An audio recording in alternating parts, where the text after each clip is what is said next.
So I'm going to show you real quick how easy it is to get a Christmas tree permit in case you want to get your own and actually do what we're doing. So you can see here I'm at recreation.gov, and it's actually recreation.gov/tree permits, and you get this screen. You get your Christmas tree. In order to get your Christmas tree permit, you search by state or forest name. In this case, we're going to be going to the Chequamegon Nicolet, and click Get Started. Purchase tree permit. I mean, it's really this easy. You can get a maximum of 5 trees, $5 a tree. All right, I'm going to do 1 tree. And you can see there's a service fee because I'm doing it online. If I were doing it at a counter, it'd be cheaper, but I don't mind the $2.50. My time is worth something. And then you just start putting in your information. So this will get blurred out a little bit, but that's just, you know, the way it is with online stuff these days.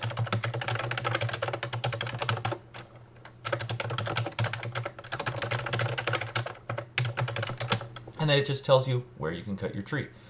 Do not cut it on private lands. All national forest lands except wilderness areas, research natural areas, developed rec areas, administrative areas, the Argonne Experimental Forest, or within 100 feet of a lake or pond.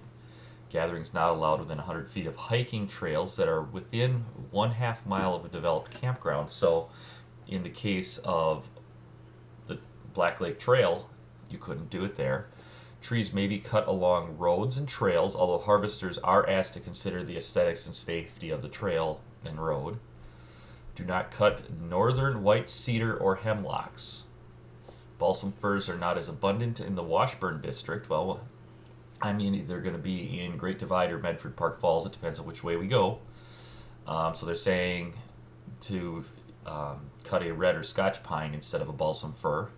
And then trees cut under this permit are for personal use and are not to be sold for commercial purposes. So if you're somebody that runs a Christmas tree lot, you can't sell these trees. I think you can still get a permit, but it costs a lot more.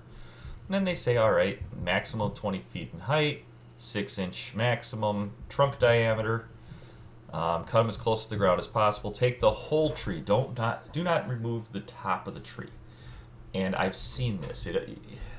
You see it every year when you're walking through the woods. You see this beautiful tree down at the bottom, and it ends up looking like a tree from Whoville up top. That's because somebody just cut the top of that tree off. And it's tempting. I get it, because there's a lot of trees out there that you go, oh, that's beautiful up there. I only need the top 10 feet.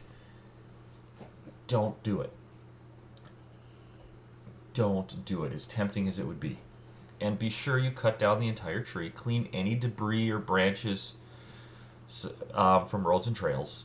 If there's snow on the ground, remove it from around the stump so that you can accurately measure the stump and tree height, and also so that you can follow that rule about cutting as close to the ground as possible. Then you just click, yes, I've read and agreed to the need to know information. Proceed to cart. I have a login, so I'm going to log in real quick here. Oh, apparently I don't have a login.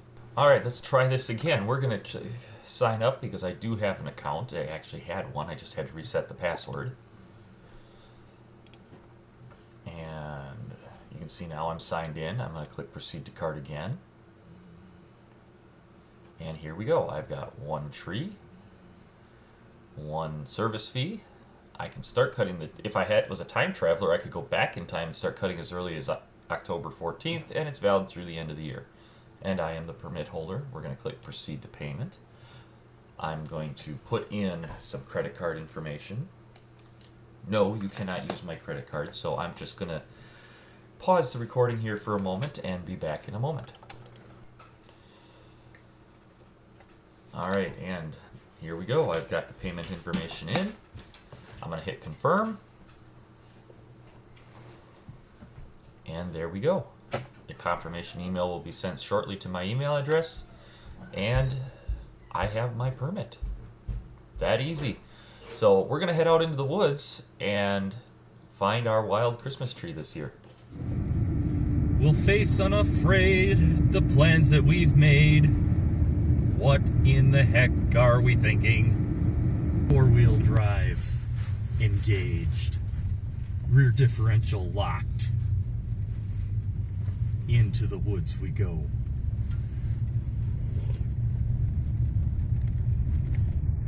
And for those of you keeping score, it's currently 20 degrees and just before 8 o'clock in the morning.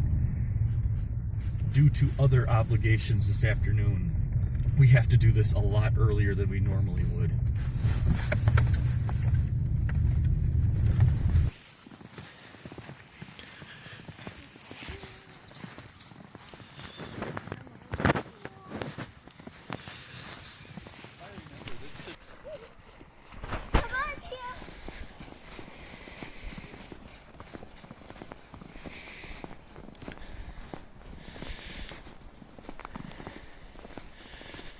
The hood is going up. Oh, Ginny's coming in too. This one's not my friend. He's going in my room. No, she was saying... Okay, go for it. The one behind it. I was actually looking at that one too. I like the top of that one. I really do. Preparing to cut the tree down. Dun, dun, dun.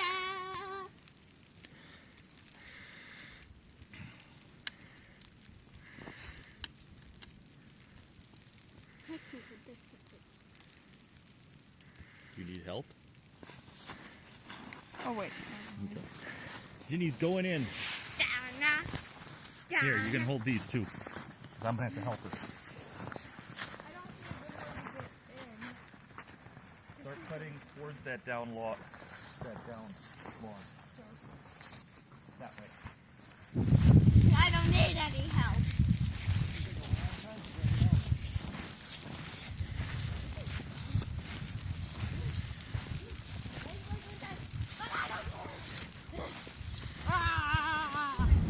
Driving in a winter wonderland. We have the tree. We survived our crazy adventure. Yeah.